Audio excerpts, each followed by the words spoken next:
ಈಗ ನಮ್ಮ ಲೈಫಲ್ಲಿ ಅನ್ಕೊಂಡ್ಬಿಟ್ಟಿರ್ತೀವಿ ಅದನ್ನ ಮಾಡ್ಬೇಕು ಇದನ್ನ ಮಾಡ್ಬೇಕಂತ, ಬಟ್ ಅನ್ಕೊಂಡ ತಕ್ಷಣ ಯಾವ್ದು ಮಾಡ್ಕಾಗಲ್ಲ. ಅದಕ್ಕೆ ನಾವು ಫಸ್ಟ್ ರೆಡಿ ಆಗಬೇಕಾಗುತ್ತೆ. ನಮ್ಮ ಮೈಂಡ್ ಮತ್ತೆ ಬಾಡಿನೆಲ್ಲ ರೆಡಿ ಮಾಡಬೇಕಾಗುತ್ತೆ. ಅಂದ್ರೆ ಸ್ನೇಹಿತರೆ, ನಾವು ಮೆಂಟಲಿ ಮತ್ತೆ ಫಿಸಿಕಲಿ ರೆಡಿ ಇರಬೇಕಾಗುತ್ತೆ.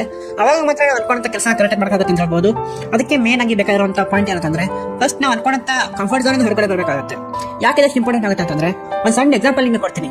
ಒಂದಿನ ನನಗೆ ತುಂಬಾನೇ ಆಸೆ ಆಗುತ್ತೆ, ನಾನು ಹೊರಗಡೆ ಹೋಗ್ಬೇಕು, ತುಂಬಾನೇ ಚೆನ್ನಾಗಿರುವಂತ ಒಂದು ಗಾರ್ಡನ್ ಅಂತ ಪಾರ್ಕ್ ನೋಡ್ಬೇಕಂತ. ಸೊ ಹೋಗ್ತೀವಿ, ನೋಡ್ತೀವಿ, ಅಂಡ್ ಅಲ್ಲಿ ಮುಂದೆ ಹೋಗ್ತಾ ಏನಾಗುತ್ತೆ, ಒಂದು ಚೆಕ್ದಾಗಿರುವಂತ ಎಲ್ಲ ಒಂದು ಚೆನ್ನಾಗಿರುವಂತ ಗಿಡ ಕಾಣುತ್ತೆ, ಅಥವಾ ಒಂದು ಚೆನ್ನಾಗಿರುವಂತ ಮರ ಅಂತ ಹೇಳ್ಬೋದು. ಸೊ ಅಲ್ಲಿ ಕೂತ್ಕೊಂಡು ಊಟ ಮಾಡ್ತೀವಿ, ಮತ್ತೆ ಅಲ್ಲಿ ಟೈಮ್ ಮಾಡ್ತೀವಿ, ಎದ್ದು ಮನೆಗೆ ಬರ್ತೀವಿ. ಯಾಕಂದ್ರೆ ಸ್ನೇಹಿತರೆ, ನಾವೆಲ್ಲರೂ ಕಂಫರ್ಟ್ ಝೋನ್ ಅಲ್ಲಿ ಇರಕ್ಕೆ ಇಷ್ಟಪಡ್ತೀವಿ. ಅಂದ್ರೆ ಒಂದ್ ಗಿಡ ಸಿಕ್ತು, ಸೊ ಅಲ್ಲಿ ಕೂತ್ಕೊಂಡು ಎದ್ವಿ, ಮಲಗದ್ವಿ, ಮುಗಿತು, ಇಷ್ಟೇ ಲೈಫ್ ಅಂತ ಹೇಳ್ಬೋದು.